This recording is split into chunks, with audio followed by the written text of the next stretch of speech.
Hey guys, it's Angela, Communicating with Cards. I wanted to pop on and do a really quick one on a trio of decks that I've really been enjoying lately. So we've got the Seasons of the Witch Beltane Oracle, Green Witch's Oracle, and the Forhaxa Tarot. What's funny is that I've had these two for quite a while. I bought this one, I guess it was last year, not long after it first came out. This deck was all over TarotTube, and I totally got caught up in the hype and ordered it on a whim, and then I never used it. It just wasn't hitting it for me, but I randomly pulled it out recently, and I'm liking it with this trio, so there's hope for us. The Forhaxa, this is actually the indie edition, so I've had this one for quite a while. There was something about it that really just called to me, but then I didn't really use it. I tried to use it when I first got it, but we weren't vibing. But I'll tell you, since I've pulled this guy back out this year, this deck, we're getting along now. Like, we're good now, which is awesome. Makes me very happy. Has a wonderful guidebook, by the way. And then the Seasons of the Witch Beltane, I do have all of the Seasons of the Witch. I think I don't have Mabon yet, but I'm going to get it because that's actually one that I really, really want. I just didn't get around to it when it first came out, but I'll be getting that one soon. But I've been kind of resisting the Beltane one simply because, I don't know, Beltane, spring and summer are not my seasons. I do not enjoy them. I'm very much a fall and winter girl. The temperature gets above 50. I'm not happy. So that, and then also there were some cards in here that just kind of, yeah. But I finally got it. Something told me to get it anyway. So I did. Partly because I want to keep the collection intact, because I would like to have them all.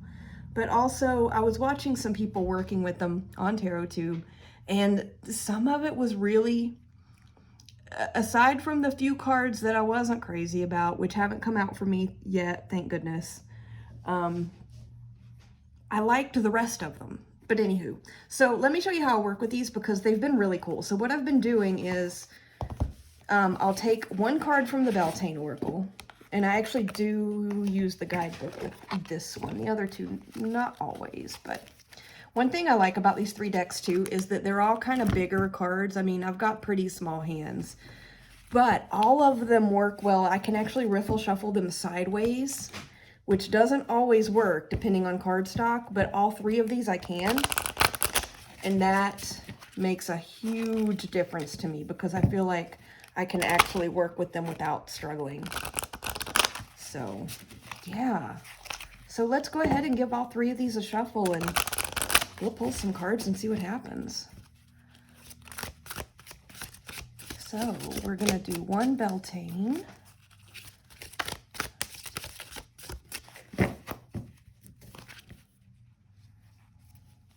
This one I think wants to come out. Wildcat, interesting. And then I like to do two of the Green Witch Oracle. I should have had these out and shuffled, but we're just gonna watch live how I shuffle and what comes up here and see if see how it goes.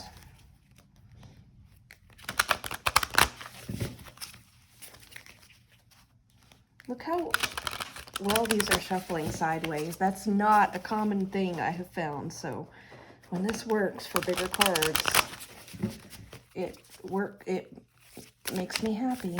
It makes me more likely to use them.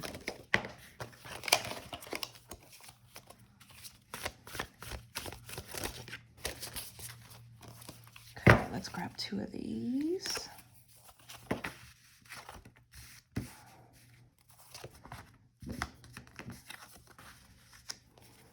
And then I like to do 3 Forhaxas. The Forhaxa has a really nice guidebook too. It has some interesting little nuances about some of the cards, so I think I will pop into that because I enjoy reading its guidebook.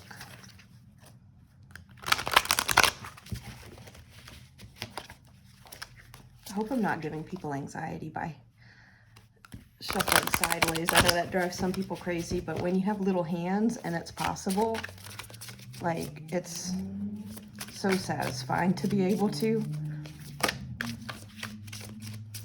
Let's grab 3 of these guys. See what comes up to. Oh, there's my 8 of Swords. Oh boy. Okay. All right. So.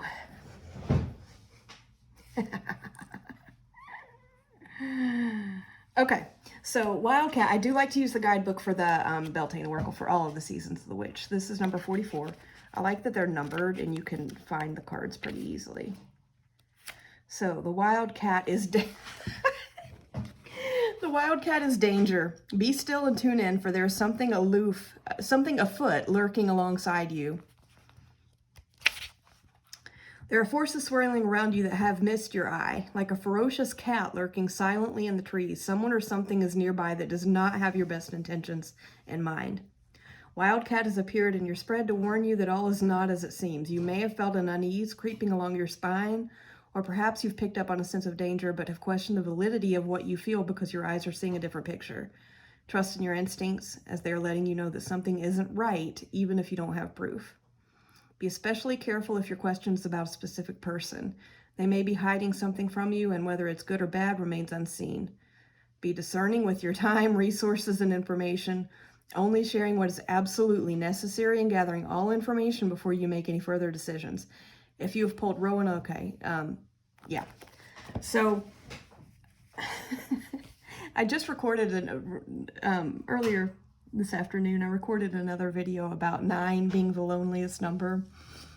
And the video before that, I went into a whole little ramble about my aggressive, introverted nature, in my concept that good fences make good neighbors and good fortresses make fantastic neighbors. So I think, hi Kitty, this is Pickle Pickle. Hi Pickle Pickle, thank you. So, I've been thinking a lot about my aggressive introversion and the fact that as a general rule, partly by nature, partly by anxiety disorder, and partly by having experienced people with poor behavior and intentions, I do tend to be very, very suspicious of people, regardless of how they're acting. So, for example, if someone that I don't know well comes to my door to, you know, say hi or ask a question or whatever, A, the second someone knocks on my door, I'm terrified. B, if they're being nice, if they're coming across as being nice, the first thing that comes into my mind is they're probably casing the place.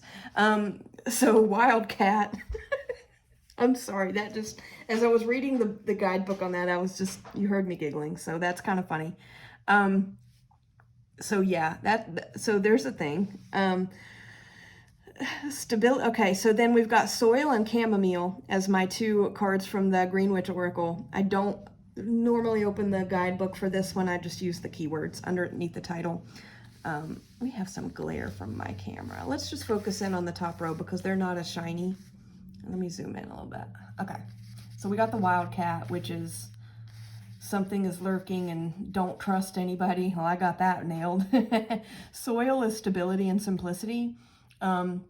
Stability is my obsession with my boundaries, right? My boundaries, my property lines, and my personal space. Chamomile is gentleness, relaxation, and sleep. That apparently is something that I might need to work on. Although the Wildcat is telling me, you know, don't assume that just because, you know, this is a constant pattern for you, that it's one that needs to be broken entirely as you deal with, you know, patterns and such. You know, don't completely dismiss that. It could come in handy, but they are telling me that, so what I'm getting here is, you know, that, right? And then my stability and my simplicity and my soil is my space, my personal space, which I'm very, very protective of. And it is a sense of stability for me. But then with the chamomile over here, with gentleness, relaxation, and sleep, That's telling me that maybe I could use a little bit of balancing with this, right? Maybe instead of everything being out to get me and everything being the monster in the closet, it's okay to be a little bit gentle and not assume that everyone's motives are evil. I need to learn how to discern that, I think. Also relaxation, let some of that anxiety go. So this is interesting. Let's see what the other three from Forhaxa are telling us. Let me see if I can adjust my camera just a smidge so that we can get some of this glare out of the way. There we go.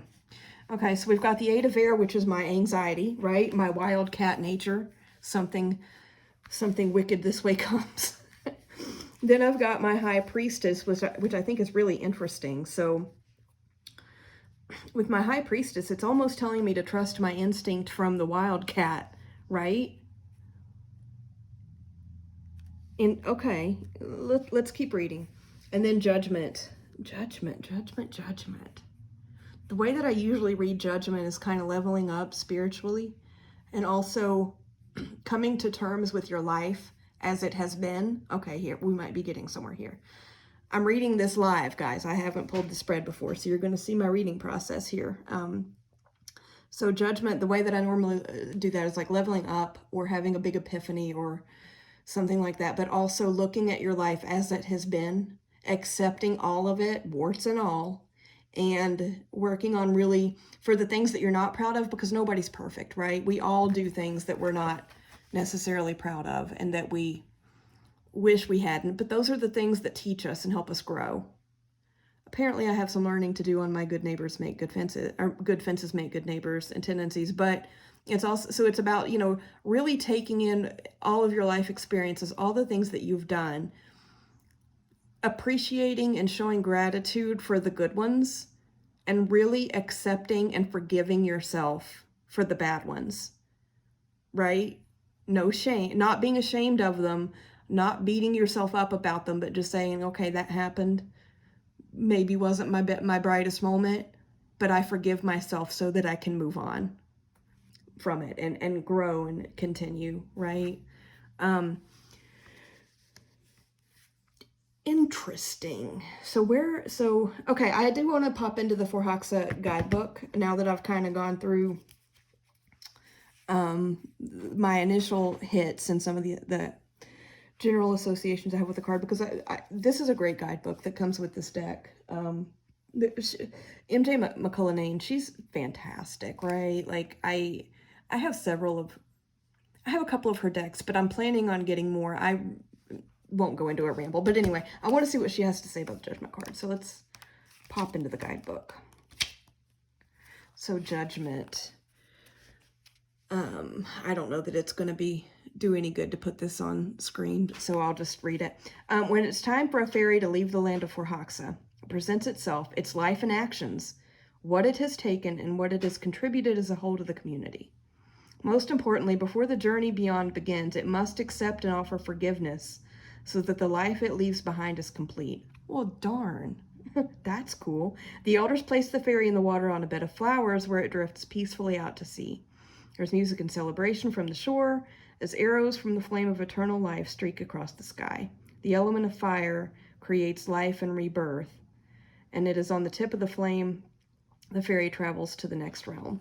Judgment can be an intimidating card as we're asked to acknowledge our sins or less than stellar behavior in pursuit of forgiveness. Yeah, it's always uncomfortable to confront our wrongdoings, especially if we are the only one who notices. All we can do is be truthful with ourselves and others and ask for understanding and forgiveness, even if it comes from within. Where there is judgment, there is growth. I like that line. Where there is judgment, there is growth. This card may also present itself if you hold on to a judgment that isn't serving you or supporting your goals. You may find forgiveness does not limit itself to those who intentionally caused harm. It may also mean letting go of beliefs from the past designed in an era that no longer holds weight today. Interesting. Okay. So We have my wild cat, Danger, Danger, Will Robinson. We have my soil, my stability, my place. We have, perhaps I need to gently relax and be a little bit easier going, right? And we've got the Eight of Air, which is, I mean, for me, I mean, it's screaming this wildcat, you know, assuming that danger is lurking around every corner and behind the eyes of every human that you meet, that everybody's out for ill. I mean, there are reasons that I have those tendencies, but I mean, it's interesting. We were just looking at reading that Forhaxa entry on judgment. A lot of it, not all, but a lot of it is from things that happened a long time ago that maybe aren't as relevant now. So anyway, we've got that. We've got the High Priestess, which is telling me not to completely abandon, which the way that I'm reading it with this layout is telling me not to completely abandon my gut instincts when I do think something is awry, right? So don't be overly trusting of people. And then we've got Judgment. Really accepting, okay, so okay. Do I have this? Do I have the Lisa Pepez got it moment? Kinda. So Judgment is telling me, you know, you're this way. You know, you can sometimes be very unaccepting and unfriendly to people because of this and this, which have their place in your life and have certainly had their place in your life and been of value. But you need to really think about what impact that's still having today. You need to accept that maybe it's not the best all the time. You need to grow from that, but you also need to forgive yourself for it instead of beating yourself up. Okay. Okay. So to wrap up, what I'm seeing here is my foundation. Okay, so when I have, I love doing tarot on tarot. This is obviously 2 oracles in a tarot, but I like doing when I have 2 rows of cards because I like to read them across and then I like to read them in columns and really see how the message comes out. I've been doing that a ton lately, and it's one of the best reading methods that I've found in decades and decades of working with tarot. So let's do that. So row 1, my foundation and my stability is tied to always looking out over my shoulder for things that are coming to get me. Okay. My foundation and my stability are tied to my fears, basically. My assumptions that there's always a danger around the corner, but I need to start being a little more gentle and a little bit more relaxed because I need to level up from that and realize that not all of those learnings and those tendencies are relevant today like they may have been at some other time. Okay, so that was row 1 going down into row 2. But anywho, so row 2, yes, I have these webs around me. I am very much bound up in my anxiety that everyone is ill-intended.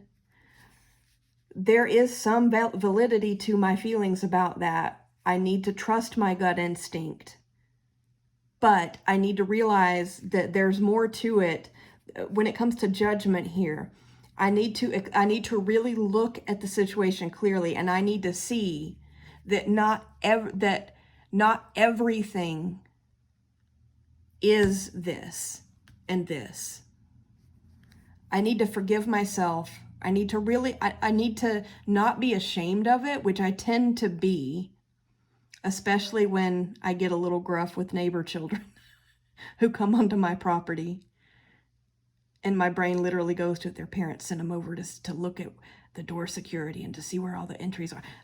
You guys, it's unbelievable. It's unbelievable. But anyway, I need to not shame myself, but I need to really clearly see. I need to accept, and I need to dig into why my brain goes to the places that it goes. I need to look on that with clarity. I almost wish the sun card was in here somewhere. That would have been appropriate together with this, but you know, to put that clarity and shine that light on what's really going on so that I can grow, so that I can forgive myself, deal with it, see it clearly, and then grow from it, right? And that, I think these two cards, okay, we just went through the rows. Let's go through the columns. I just told you guys we were going to do that. So my stability and my structure and my foundations are totally rooted in the Eight of Air, which is the Eight of Swords, which is the anxiety that is literally making me feel trapped and terrified all the time, that I can't get out, that, yeah. The wildcat is warning me that there could be danger around, right? But it's also, I feel like in a way kind of making fun of me right now because I tend to overreact and over assume that sometimes. The high priestess is telling me you're not always wrong, but instead of going into your head all the time and assuming, really, you know, tune into that gut instinct and see, am I really feeling that there's danger, or am I just assuming that there is because that's a pattern that I've, you know, been stuck in forever, right? So yeah, okay, this is getting deeper, guys. So the high priestess is telling me, don't ignore when you do get the gut instincts, but really tune in and listen to those gut instincts instead of listening to the cycle of the cycle of torment in your head.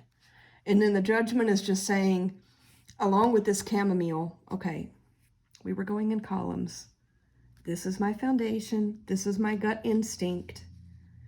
And then the final column, I feel like really ties up the key to the message, which is, I'm going to do these backwards. It's fine.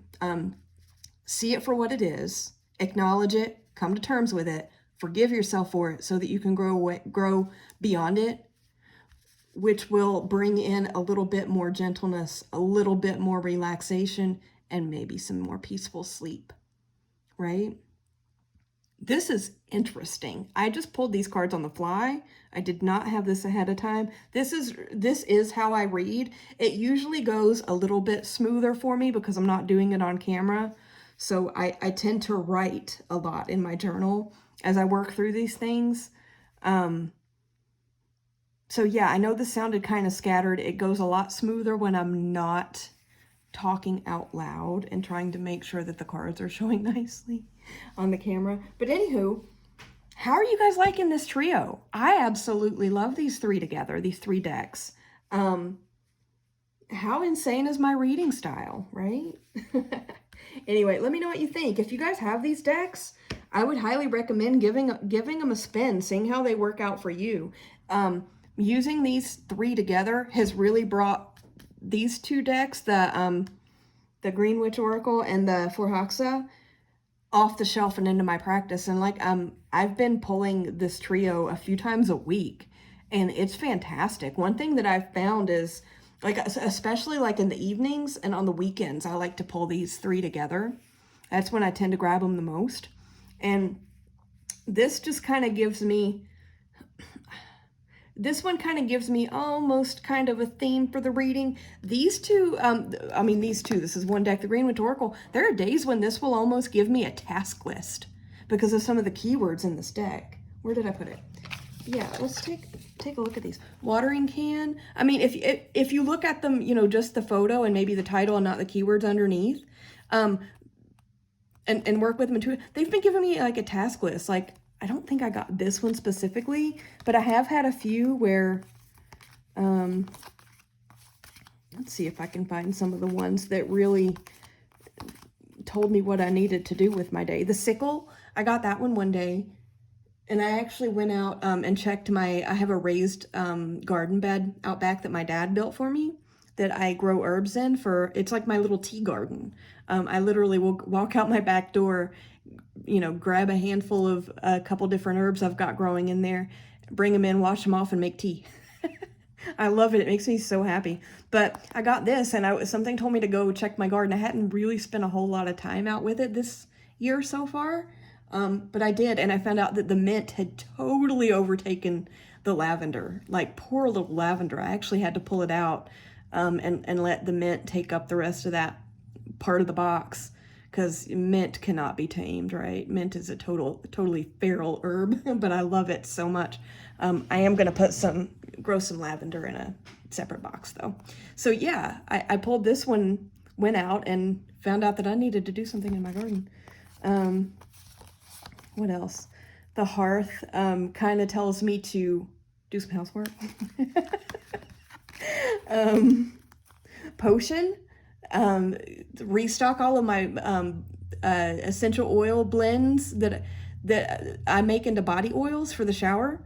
So what I'll do, if anybody's interested, I actually use a mixture, the carrier oil mixture of grapeseed and avocado oil, and then I'll add a blend of whatever essential oils I feel at that time.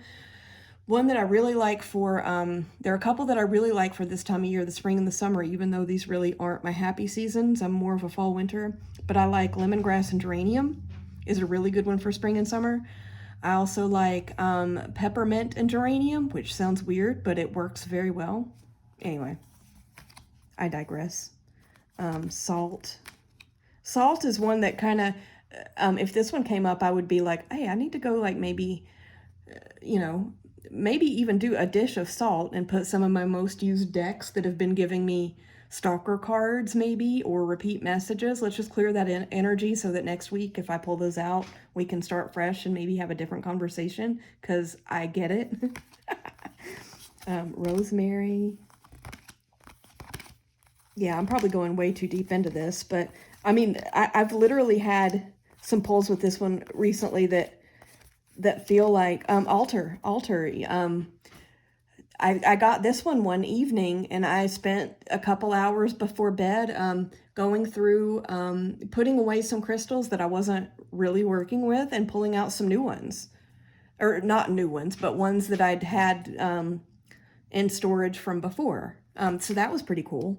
I don't know. Let me know if you guys see the Green Witch giving you a task list, a to-do list for time off from work.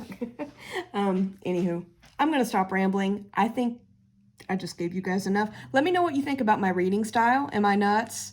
Does it make sense? Does anybody else do the rows and columns reading? Does it work for you? If you haven't, is it interesting? I have been doing this a lot, but I've been doing it in a 9 card. So I do 3 rows of 3. I've been doing that as my daily pull. I'm going to be doing a video later on about some of my April shenanigans with the tarot, where that really came into play, and that's where I got started doing that, and I'm loving it. But anywho, how do you like these decks together? Do you have them? If you do, would you be interested in putting them in this way? Is my reading style insane? If it is, that's cool. I'm going to do it anyway. And how do you feel about using Green Witch as a to-do list? So anyway, thanks for listening to me ramble. Hope you guys have a good rest of the weekend if you're watching this today. If not, have a great week, and I will be back at some point. Thank you.